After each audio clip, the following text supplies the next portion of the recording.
ABŞ və İsrail kəşfiyyat orqanlarının əlində İranın yeni rəhbəri Müçtəba Xamneyinin sağ olduğuna dair heç bir dəlil yoxdur. Rəsmilər vəziyyətin məntiqə zidd olduğunu etiraf edirlər. Müçtəba Xamneyinin ali lider vəzifəsini tutmasından 5 aydan çox vaxt keçib, lakin o beynəlxalq ictimaiyyət üçün tamamilə görünməz olaraq qalır.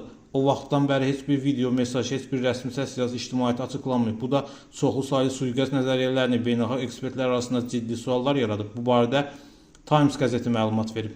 Məlumatlı mənbələrə görə ABŞ və İsrail Mərkəzi Kəşfiyyat Xidmətləri misli görünməmiş gizli əməliyyatla qüvvələri birləşdiriblər. Bu geniş miqyaslı missiyanın əsas məqsədi İran liderinin harada olduğunu və dövlət aparatının əslində kimin nəzarət etdiyini öyrənməkdir. Bu məsələ Qərb və Yaxın Şərq kəşfiyyat xidmətləri üçün prioritet çevrilib. Qəzetin mənbələrə iddia edir ki, yeni ali liderin mümkün gizli sığınacaqlarda izlənməsi gecə-gündüz həyata keçirilir. Bu mürəkkəb tapşırığı yerinə yetirmək üçün xüsusi xidmət orqanları müasir vasitələrin bütün arsenalından istifadə edir.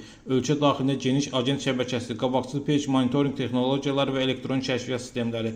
Lakin axtarışlar Xamneyinin mobil telefon və kompüterlərə də daxil olmaqla istənilən elektron cihazdan istifadə etmədiyini göstərir.